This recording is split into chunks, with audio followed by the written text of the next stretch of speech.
Plantão policial. Oferecimento Multidrogas do Coração, com 5 lojas em Birigui. Com você, pela saúde da nossa gente. Olha, uma mulher de 27 anos, moradora do Parque Dom Pedro, em Birigui, ela foi capturada na tarde de sábado por policiais militares da 4ª Companhia de nossa cidade. Contra ela havia um mandado de prisão expedido pela Justiça de Valparaíso pelo crime de tráfico de drogas. Segundo apurado, policiais militares Cabo PM Cacuri e soldado PM Jaqueline realizavam patrulhamento preventivo pela cidade. Sábado, quando receberam informações de que uma mulher morena, cabelos cacheados, moradora do Parque Dom Pedro, estaria sendo procurada pela Justiça de Valparaíso. Segundo as informações obtidas pela equipe policial, a mulher mora próximo à caixa d'água e na garagem havia um veículo Gol de cor verde. Foram detalhes passados para a polícia. Diante das informações, eles fizeram patrulhamento com vistas a encontrá-la, onde próximo do local indicado, os militares avistaram a residência sem portão, onde notaram a mulher ao lado do veículo. Diante dos fatos, foi solicitada pela equipe em consulta via Copom, retornou em seu desfavor um mandado de prisão preventiva expedido pela primeira vara de Valparaíso. A pena a se cumprir 5 anos, 10 meses de reclusão no regime fechado. Diante dos fatos, a mulher foi identificada pelas iniciais CA, 27 anos.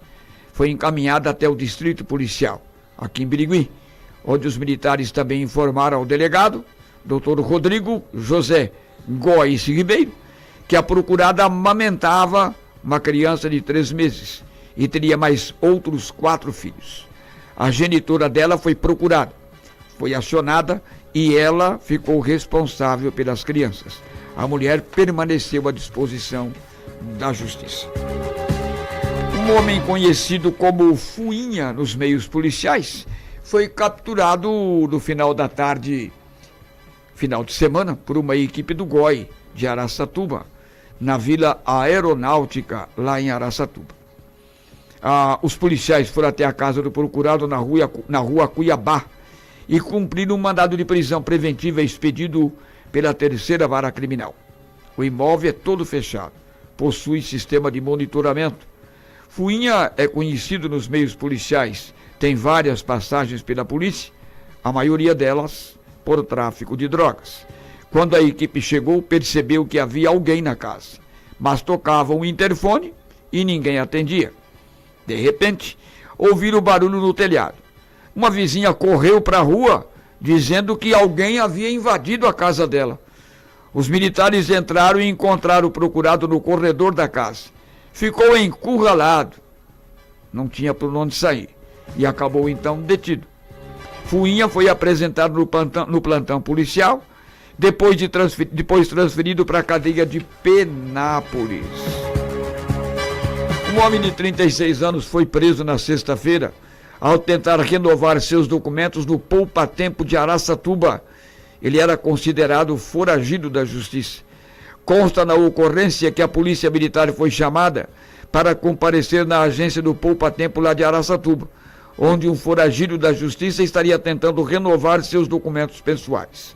Pesquisando os documentos dele, foi confirmado que havia contra ele um mandado de prisão expedido pela 2ª Vara Criminal de Jundiaí, pena de 1 ano e 4 meses no regime semiaberto. O crime pelo qual o homem foi condenado não foi informado na ocorrência. O foragido foi conduzido à central de flagrantes, permaneceu à disposição da justiça. Um furto consumado no estabelecimento comercial em Birigui foi no final de semana, 8h20 da manhã. Foi na rua Silvares, Patrimônio Silvares, um posto de combustíveis. O indiciado MHH, 23 anos. O histórico da ocorrência diz que os militares receberam via Copom sobre uma informação sobre um furto de um celular em um estabelecimento comercial, um posto de combustíveis situado no local dos fatos. Eles foram até lá, tiveram acesso às imagens de câmeras de segurança que mostram o momento da subtração do celular. De pronto conheceram o furtador como sendo a pessoa de MHH e que é conhecido nos meios policiais pela prática de furtos e recentemente foi conduzido até a delegacia porque ante a suspeita dele ter praticado um furto em uma creche em Birigui. Foram até a casa dele, tendo-o encontrado no interior da residência. Aparentemente estava sob efeito de algum tipo de entorpecente.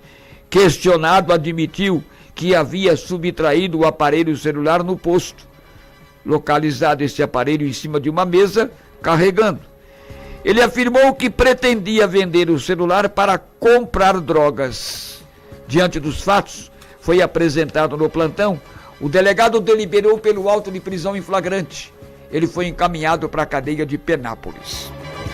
Olha, uma família foi assaltada por bandidos armados quando eles invadiram uma casa na Vila Santos, em Penápolis.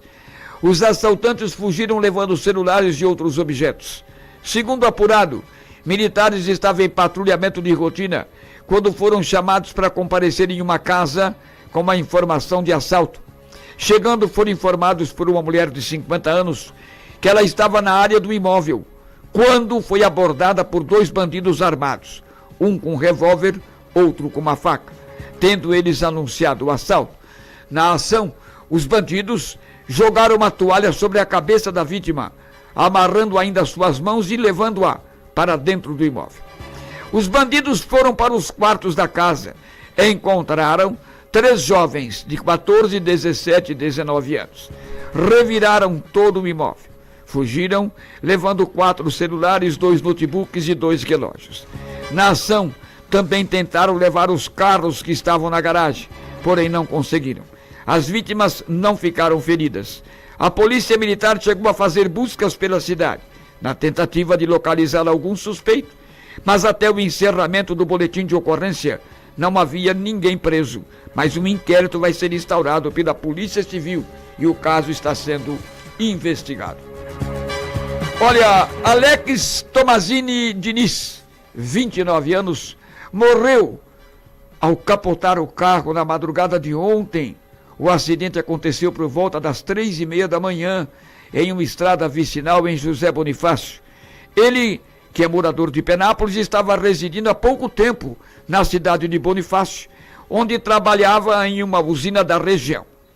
Segundo apurado, a vítima estava em um Fiat Estilo pela estrada vicinal Manuel Guapo, quando, por motivos ainda a serem apurados, ele acabou perdendo o controle da direção do veículo, vindo a capotar no KM1, próximo a um campo de futebol, clube de campo, ali denominado Paraty. Por motivos ainda a serem apurados, como falamos, né? O acidente vai ser investigado. A polícia foi chamado também o SAMU, e o óbito foi constatado no local pelos profissionais. O sepultamento estava previsto para agora às 11 horas da manhã naquela cidade. O destaque final fica por conta que a Polícia Civil de Birigui identificou o autor de um assassinato de Rafael Rodrigo da Silva Cardoso, 35 anos, que teve o corpo encontrado parcialmente enterrado em um canavial na zona rural de Birigui, na manhã do dia 4 deste mês. O crime teria ocorrido no dia 28 de outubro, na empresa onde a vítima trabalhava. Ouvido na manhã da última sexta-feira, o patrão de Cardoso confessou a autoria do crime e apresentou um pedaço de madeira que teria sido usado para bater na cabeça da vítima.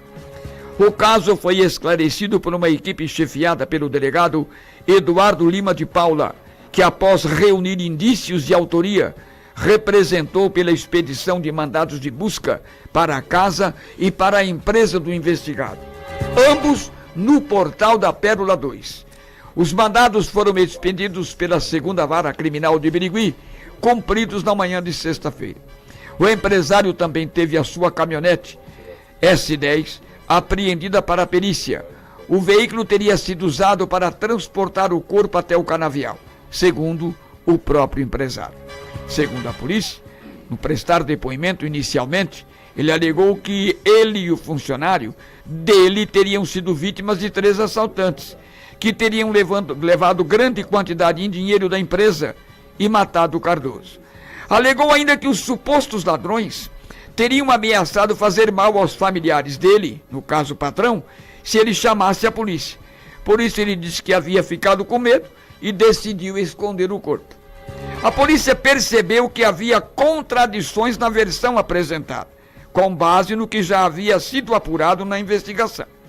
Ao informar que se ele pudesse corresponder com a polícia, ele poderia responder pelo crime em liberdade, caso contasse a verdade e colaborasse com as investigações. O empresário então mudou a versão e confessou o crime e ter agido sozinho. Portanto, agora o caso segue na justiça, que vai decidir o futuro de todo esse imbróglio, onde houve uma vítima e houve o réu confesso do fato. Tem sempre uma bem pertinho, sempre pronto.